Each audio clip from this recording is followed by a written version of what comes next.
Alright, so in this video we're going to talk about the Pythagorean Theorem. So you should have learned this way back then in 8th grade when you're talking about right triangles.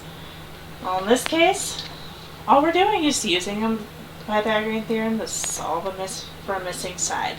This is very important in trig, particularly when you start getting into things like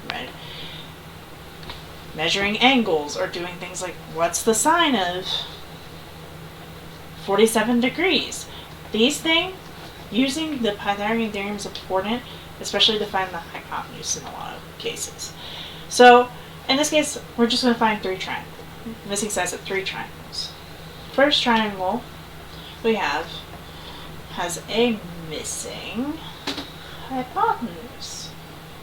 So if you remember from your trig handbook, the hypotenuse is always directly across from the right angle. So it's always the side that's going to be opposite in a right triangle. So if we do what our Pythagorean theorem says, we take the square, we add the squares of both the legs, so 3 squared plus 4 squared, and we set it equal to the square of the hypotenuse. So we have 3 squared plus 4 squared equals x squared. Well, our first thing to do is to simplify. So 3 squared is 9, 4 squared is 16 equals x squared. So we're simplifying, we got 25 equals x squared. Now, this is definitely really easy. All we need to do is take the square root of both sides. The square root of 25 and the square root of x to get rid of that x squared. Because we just want x, we don't want x squared. So then we get x equals, well, usually when we take the square root of 25, we get plus or minus 5.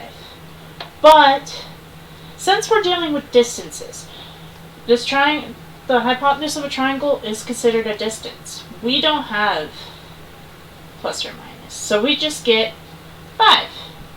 And that will be our answer.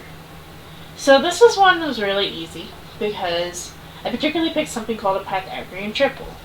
So the Pythagorean triples are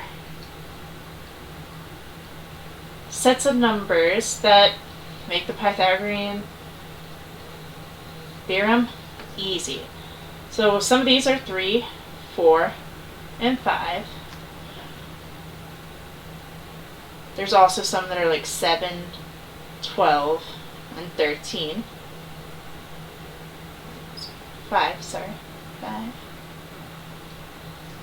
So those are a couple examples of ones you can do, and they're always going to be the multiples as well. So in this case, we just had a special one, but the next two aren't going to be as easy. So first thing we need to see, what is our missing side? Is it a leg or is it a hypotenuse? In this case, we have a hypotenuse. It is 10. So what we need to do is take 5 squared, add it to our x squared equals 10 squared. In this case, we're still solving for x, but in this case we have something that's on the same side. Simplifying the 5 squared, we get 25. X squared kind of stays the same, we can't really simplify it, and 10 squared is 100. So to solve for x, we need to do our backwards order operations. So we do addition or subtraction first. This 25 is being added, so we need to subtract it on both sides. Then we get x squared equals 75. Now we can do our exponents, getting rid of the square. So to get rid of the square, as always, we take the square root of both sides, and we get x is equal to the square root of 75. Now the square root of 75 is not completely simplified. we can take something out of that radical. So you could do it whatever way you want. I'm going to do the method we always use in class, so we break it down. Well, we know 75 is divisible by 5. Why? Because a 7 and a 5. So 5 times 15 gives you 75. We can break down that further and we get 3 and 5. Now let me grab another color. Let's do pink.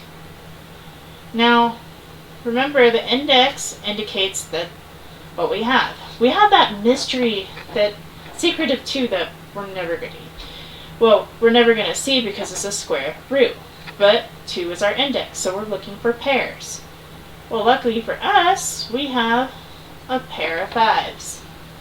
So that means we take a 5 out of our radical. And we get x equals 5, and whatever is left that we didn't circle, which is 3. So x equals 5, square root 3, and that is our answer. So this one's not too bad, nor is the next one.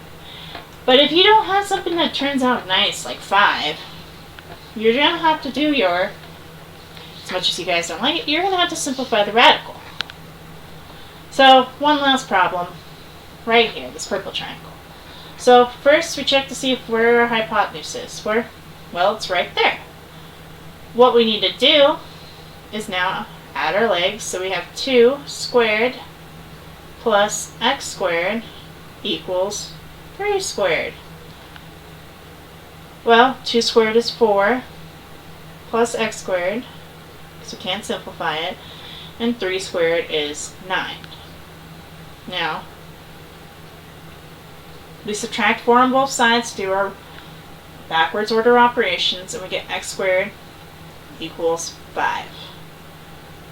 And then we take our square root of both sides, and I'm sorry, I missed the square root there, and we get x equals the square root of 5. Now, you can check it if you want, but there's nothing that's going to come out of 5. 5 is a prime number. The only thing we're going to get is 5 and 1, so we're not going to get any pairs of that nature. So, we are done. And that is a few examples of the Pythagorean Theorem.